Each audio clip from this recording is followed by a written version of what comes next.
ನಮಸ್ಕಾರ. ಈ ದಿನದ ಪ್ರಮುಖ ಸುದ್ದಿಗಳು.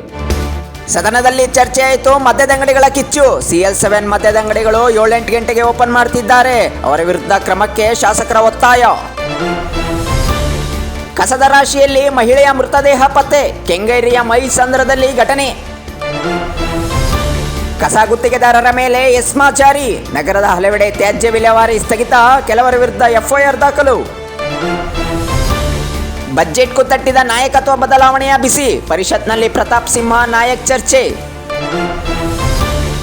ಹಾಕಿ ಪ್ರಶಸ್ತಿ ರೇಸ್ನಲ್ಲಿ ಹಾರ್ದಿಕ್ ಸುಖ್ಜಿತ್. ಹಾಕಿ ಇಂಡಿಯಾ ವಾರ್ಷಿಕ ಪ್ರಶಸ್ತಿ ಕಾರ್ಯಕ್ರಮ ಶುಕ್ರವಾರ ಆರಂಭ.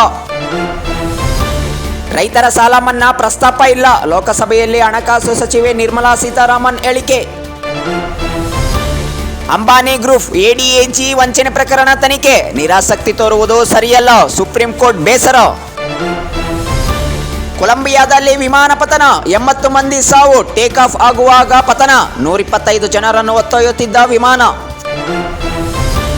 ಶಾಸಕರ ಹಾಜರಾತಿಗೆ ಇನ್ನು ಮುಂದೆ ಬಯೋಮೆಟ್ರಿಕ್. ವಿಧಾನಸಭಾಧ್ಯಕ್ಷ UT ಖಾದರ್ ಹೇಳಿಕೆ.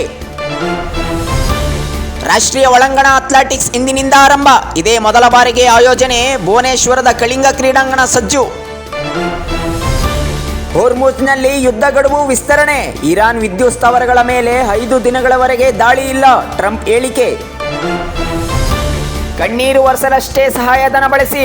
ಸಹಾಯಧನವನ್ನು ಗ್ಯಾರಂಟಿಗೆ ಬಜೆಟ್ನ 14% ಹಣ ಬಳಕೆ. ಬಿಜೆಪಿ ಶಾಸಕ ಸುನಿಲ್ ಕುಮಾರ್ ಆರೋಪ. ಜೀವಂತ ವ್ಯಕ್ತಿಗೆ ಮರಣ ಪ್ರಮಾಣ ಪತ್ರ.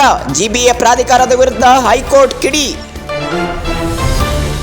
ನೈಸ್ ಸಂಪರ್ಕ ರಸ್ತೆ ಸಂಚಾರಕ್ಕೆ ಮುಕ್ತ. ದೀಪಾಂಜಲಿ ನಗರ ಜಂಕ್ಷನ್ನಿಂದ PES ಕಾಲೇಜ್ ಬಳಿ ಸಂಪರ್ಕ. 14,767 ಕೋಟಿ ಪೂರಕ ಅಂದಾಜು ಮಂಡನೆ. 2ನೇ ಸಾಧನಾ ಸಮಾವೇಶ ಪ್ರಚಾರಕ್ಕೆ 147 ಕೋಟಿ ಮೀಸಲು. ಬ್ಯಾರಿಗೇಟ್ ನಿರ್ಮಾಣಕ್ಕೆ 223 ಕೋಟಿ. ಹೋಟೆಲ್ಗೆ ನಿತ್ಯ 10,000 ಸಿಲಿಂಡರ್ಗಳು. ವಿಧಾನ ಪರಿಷತ್ನಲ್ಲಿ ಆಹಾರ ಸಚಿವ ಮುನಿಯಪ್ಪ ಹೇಳಿಕೆ.